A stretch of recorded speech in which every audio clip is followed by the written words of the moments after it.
Okay, class plus one, your next topic is the cell organelles.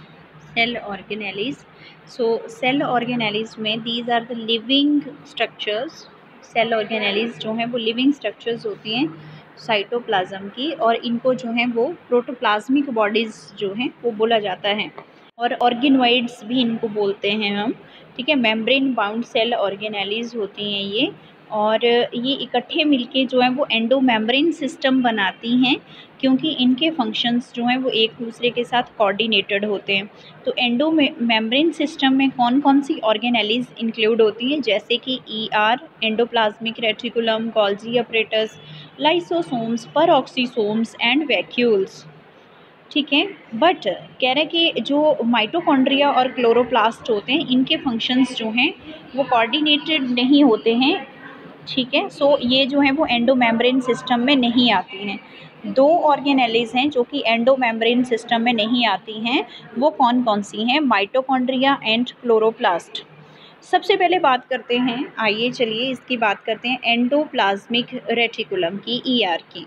ठीक है, सो ER की discovery जो है वो सबसे पहले जो थी वो गार्नियर ने की थी। गार्नियर, ठीक है, एक डाई भी यूज़ करते हैं यहाँ पे हेयर के लिए, गार्नियर नेचुरल्स। ठीक है, तो साइंटिस्ट थे गार्नियर। गार्नियर ने जो था वो एंडोप्लाज्मिक रेटिकुलम को जो था वो फर्स्ट टाइम ऑब्जर्व किया था 1897 में, 1897 में। But it's ultra structure was given by Porter. पर इसकी जो अल्ट्रा स्ट्रक्चर थी वो किसने दी थी? पॉर्टर ने दी थी, क्लॉडे ने दी थी एंड फुलाम ने दी थी। ठीक है, तीन साइंटिस्ट थे जिन्होंने इनकी अल्ट्रा स्ट्रक्चर बनाई। जो टर्म जो थी एंडोप्लाज्मिक रेटिकुलम, वो किसने दी थी? पॉर्टर ने। टर्म जो थी वो किसने दी थी? पॉर्टर ने। सो डेफिनेशन जो है वो कैसी है इसकी? ये well developed electron microscopic network होता है बहुत सारे सिस्टरने का, टिब्यूल्स का और वेसिकल्स का, जो कि पूरे साइटोप्लाज्म में प्रेजेंट होती है। Occurrence it is absent from the prokaryotes. It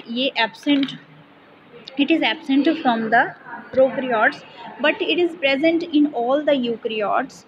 कह रहे हैं कि ये जो है प्रोकैरियोट्स में जो है वो एब्सेंट होती हैं, और यूकैरियोट्स में ER जो है वो प्रेजेंट होती हैं। अगर बात करें इसकी टाइप्स की, तो on the basis of the presence और एब्सेंस ऑफ राइबोसोम्स। कह रहे हैं कि ये देखिए, अभी आप स्ट्रक्चर को देखिए, यहाँ पे स्ट्रक्चर्स में देख रहे हो आप कि इन स्ट्रक्चर्स में राइबोसोम्स प्रेजेंट हैं। जैसे ये ट्यूब्यूल है एक, तो इसके ऊपर जो है वो राइबोसोम्स प्रेजेंट होती हैं।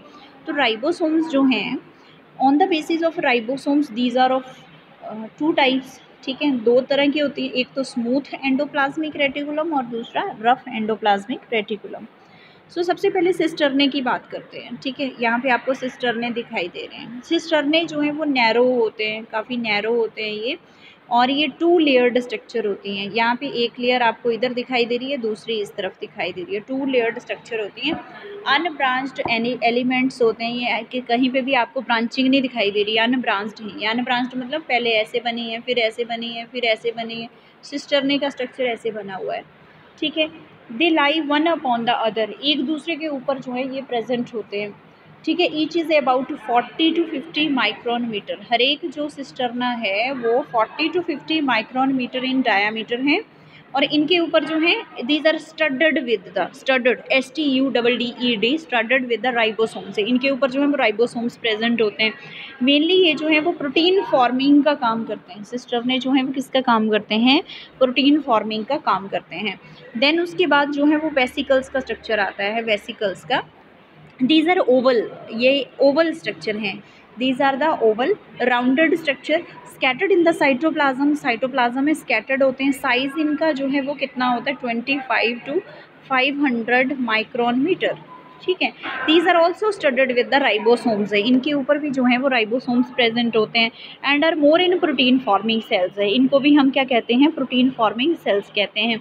देन उसके बाद थर्ड स्ट्रक्चर है टिब्यूल्स का। अगर आप टिब्यूल्स को देखें, these are not studded with the ribosomes, these are without the ribosomes, and size is about 50 to 100 micron metre, 50 to 100 micron metre in diameter, more in lipid forming cells. Tubules को हम क्या कहते हैं?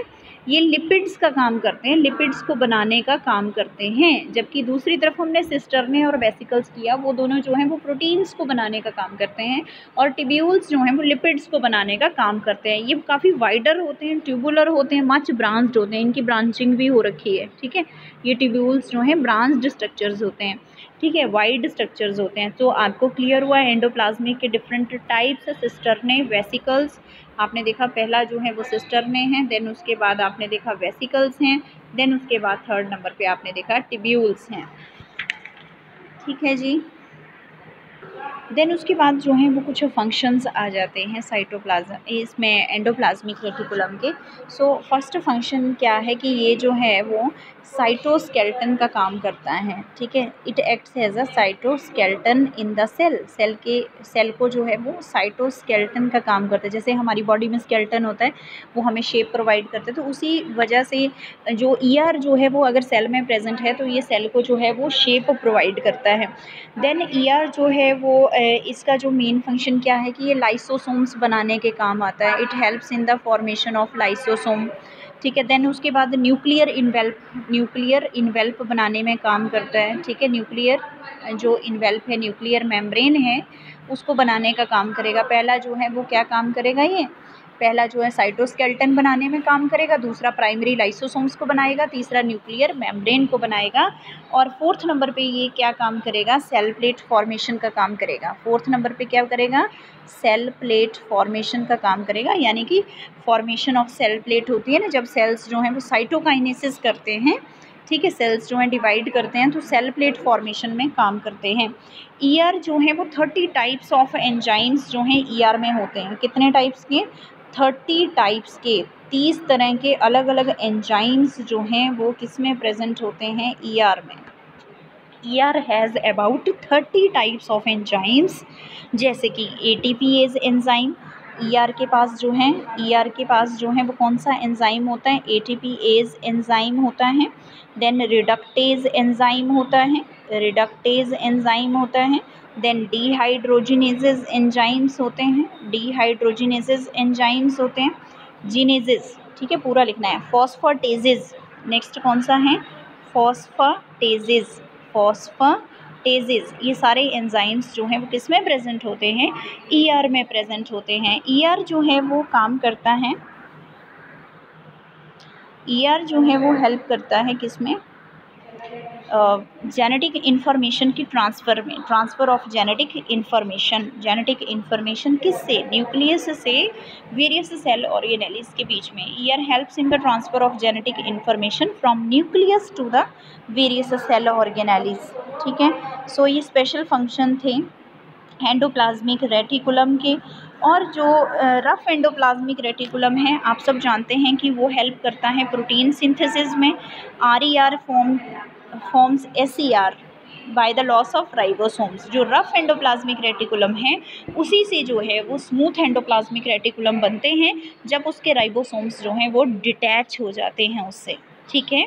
सो ये special structures हैं, special functions हैं किसके, हमारे आरईआर के। देन उसके बाद एसईआर के क्या फंक्शन है स्मूथ एंडोप्लाज्मिक रेटिकुलम के।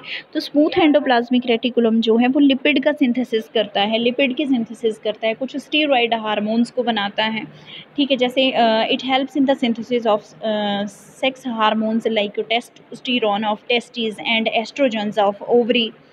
तो एसईआर जो है वो हेल्प करता है टेस्टोस्टेरोन बनाने में, टेस्टिस के, एस्ट्रोजन बनाने में ओवरी के। It also helps in the glycogenolysis in the liver cells. तो ये सारा काम जो है वो एसईआर का है। देन उसके बाद हम नेक्स्ट स्ट्रक्चर पढ़ेंगे राइबोसोम्स का। अभी जो है वो इतना ही आपने पढ़ना है, ठीक है। और जो ये एंडोप्लाज्मिक रेटिकुलम है, इसका जो रेटिकुलम में जो मेन इसमें फाइबर एक होता है सार्कोप्लाज्मिक रेटिकुलम, जो मसल फाइबर्स का एसईआर होता है, ठीक है। That helps in the muscle contraction by release and trapping of calcium ions, ये भी एक इसका फंक्शन है। तो आपने आज जो है वो इसके वेरियस फंक्शंस को पढ़ा, जैसे कि एसईआर और आरईआर, ठीक है। आरईआर से ही जो है वो एसईआर बनता है, एसईआर से जो है वो मटेरियल आगे ट्रांसपोर्ट होता है गोल्जी बॉडीज़ में, गोल्जी बॉडी से प्राइमरी लाइसोसोम्स में, फिर एक्साइटोसिस होती है, देन आउट ऑफ सेल जो है मटेरियल चला जाता है, तो और आपने पढ़ा ही जैसे ER हेल्प करता है प्राइमरी लाइसोसोम्स के बनने में, न्यूक्लियर इन्वेल्प बनने में, सेल प्लेट के फॉर्मेशन में, और इसके पास जो है वो 30 डिफरेंट टाइप्स ऑफ एंजाइम्स होते हैं, जैसे कि ATPase, रिडक्टेज, डिहाइड्रोजिनेजेज, फॉस्फेटेजेज, और ये हेल्प करता है जेनेटिक इन्फॉर्मेशन के ट्रांसफ़र में, ठीक है, प्रोटीन्स के बनने में और लिपिड्स के बनने में।